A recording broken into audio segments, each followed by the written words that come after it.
First Take is presented by Bass Pro Shops. Your adventure starts here. And in part by AT&T, mobilizing your world. After starting 57 straight games for the Colts, including the playoffs, Andrew Luck will miss his second straight game tonight versus the Texans. According to our Adam Schefter, Matt Hasselbeck will get the nod in his place. Stephen A., how worried are you about your Super Bowl pick, or is this just a mere bag of shells?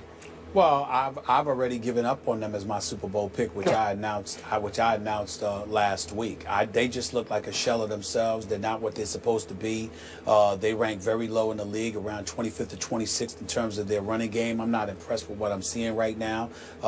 Frank Gore obviously is Frank Gore, but at the same time, you would expect them to have done more. They're ranking 26th in terms of their run and attack. I'm just not sold on them. And so for me, I look at it from that perspective. Even though Frank Gore is doing this thing, averaging more than 4 yards a carry, I don't know if he's not being utilized enough, if Gregson and Pagano haven't shored up their offensive line. Maybe it's Andre Johnson and those guys ain't doing much. I don't know.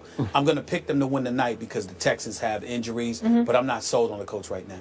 So they're now a mere bag of shells of themselves. Yes. Is that fair to say? Okay. Yes. Yeah, I got it. Okay, the irony of what happened to your Colts last week may have been lost on you because they actually did remain barely afloat because they managed to overcome Jacksonville. I watched because Jacksonville's new kicker, a kid named Myers, missed 2 easy field goals at the end in overtime, regulation overtime, at Indy that allowed the Colts to survive to be 2-2. And why is he kicking for the Jacksonville Jaguars? Because they traded away Scooby-Doo Scrubby. Remember the guy you ridiculed at Pittsburgh? They traded him to obviously your Steelers. And then in the toughest place to kick in the National Football League, you condemned him for missing late field goals there, which nobody can make because it's just impossible to kick in those conditions. Did a good job. Sweezum did a good job before he got hit. He was okay, but I don't know that he could have made a 50-yard field goal because they're rarely made there. It's just impossible at Heinz Field to kick in the tricky gusts and the wind. So Scooby-Doo Scrubby, if he had still been in Jacksonville, where he was a very clutch kicker, 5 out of 5 on walk-off kicks, I'm pretty sure he would have been 6 out of 6 on walk-off kicks inside in Indy, and that would have completely done in your Colts because it would have dropped them to 1-3. Am I right about that? That's fair enough. I am right about that. Yes, you are. So now you're picking. You're sticking with them tonight to win? Tonight because, DeAndre Hopkins may not play. I don't know how many weapons they have for the Texans. I think the Texans have some injuries, and that's the problem.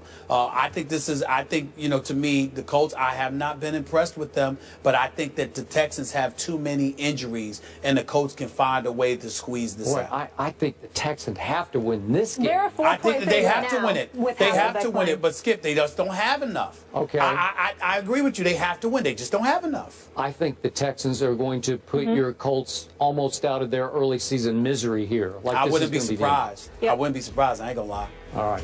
How about those Cubbies, guys? How about those Cubbies? Right? This is going to be their year. Meant to be. Not against the Mets. We'll see. See you guys tomorrow. We'll be picking all the games. According to multiple reports, Knicks coach Derek Fisher was involved in an altercation with Grizzlies forward and former teammate Matt Barnes. The New York Post, which first reported this story, stated that the altercation was because Fisher is dating Barnes' estranged wife. Stephen A., what's your reaction to this?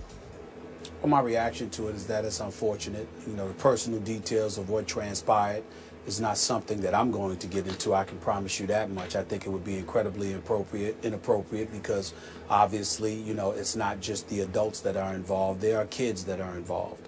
From my understanding, that's obviously something that that incited Matt Barnes to some degree. Nevertheless, it's not something that obviously makes Derek Fisher look good. I know both of these guys. I respect the hell out of both of these guys. And on a personal level, I'm certainly not going to go into the details of what I obviously have heard. But what I will tell you is that if you're Derek Fisher, regardless of how Matt Barnes looked because of his checkered past in terms of, saying something to James Harden's mom and, some of the things that he has spewed to other folks in the stands on occasion, the person that really, really looks bad to some degree is a Derek Fisher. You are the coach of the New York Knicks, and although you were out in California to see your family, your children, you remember he filed for a divorce last March, His kids are in Los Angeles with his wife, with his estranged wife Candace, who I know as well. The situation is very shaky, to say the least. But when you're out there and you end up having to miss a day in training camp, fresh off of a 17-65 season, and you're not with the team, I think that Frank Isola of the New York Daily News, my friend, somebody that I know covers the Knicks over the past 16 years, better than anybody that I've seen in quite a long time. He knows when he sits there and says and writes that the free pass that Derek Fisher had last year, that honeymoon period is now officially over. He's absolutely right, because you don't need to have any kind of distractions. The New York Knicks are bad enough all by themselves. I suspect they'll be better this year with Aflalo and Robin Lopez added to the squad. But you are fresh off of a 17-65 season, which, if you can believe it, is the worst in franchise history, worse than anything we had seen prior to last season. When you take that into account, along with the fact that there are questions about Phil Jackson's involvement, and suddenly he's going to be more involved, even though he was paid $12 million a year to be involved from the beginning. And then you bring in a coach who's never coached on any level before, and you have the kind of season that you had, and then you combine that with filing for a divorce, with having or being involved with a woman that's on the show Basketball Wives, which, in all honesty, I mean, I have no opinion about that, but I happen to know the NBA is appalled by the show. It makes them cringe. At least that's what I've heard from folks inside the NBA office, and certainly Frank Isola accurately wrote that as well. I just think that puts Derek Fisher in a spot that he doesn't need to be in. It's not my place to get into their personal business. I don't roll like that. I'm not about to now. Fisher and Matt Barnes have to handle their own business. But I will say this, Matt Barnes, the NBA has no business getting involved with Matt Barnes as opposed to it being fine. You need to talk to him and make sure that that's not something that happened again. But Matt Barnes didn't just react because of who it is. He reacted because it's the mother of his children. And in Fisher's case, you're grown. You're not just a player now, you're a coach. Yep. And right, wrong, or otherwise, you've got to be the bigger man and be sensitive to that. This is not one of those situations where either deserves to be fined, nor do they deserve people like myself and others commenting about their personal business. And I definitely don't think that it's the NBA that should get involved from fining them. They should just sit there and say, chill, and let's make sure that this is not something that ever happens again, and leave it at that, because this ain't some, small, immature beef. Yep. All I'm going to say is children are involved. Let's leave it at that. I am 100% with you on that one, Stephen A. We're going to get Skip's take after the break. Stay right here on First Take. Welcome back to First Take, presented by Bass Pro Shops. Before the break, we were discussing the Derek Fisher Matt recently had, and we heard Stephen A's take. Skip, we didn't get to hear from you. What's your reaction to this whole situation? Stephen A., you've often said on the show that a player's personal business is his personal business, and you will stay out of that personal business as it relates to your job of reporting on the NBA. And I sometimes say, I'm with you to this point. If what a player is involved in off the court starts to impact or affect his performance on the court, then it becomes germane to what we're discussing here on this show. Now, Derek Fisher, clearly, as you point out, is no longer a player. He is the head coach of the New York Knicks. And I know they're pathetic. I know they're a disaster. I can't remember all the words that you've used.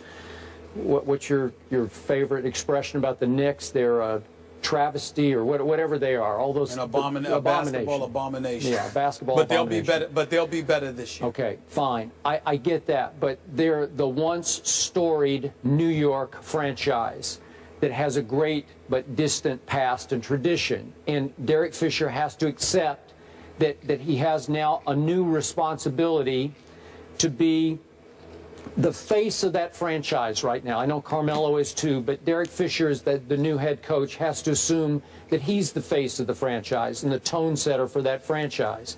So if I understand the story correctly, he took the weekend off from training camp to fly to Los Angeles under the auspices of he wanted to visit his kids. Great, but he wound up in the middle of this incident, which didn't have anything to do with visiting his kids. And it's just a bad look for the Knicks and obviously for the NBA. Nobody likes this. There's nothing pretty about it. There's nothing face-saving about it. We all don't like it. We don't want to get into the tabloid details here, but it's just not right for Derek Fisher to wind up involved in this, however it happened.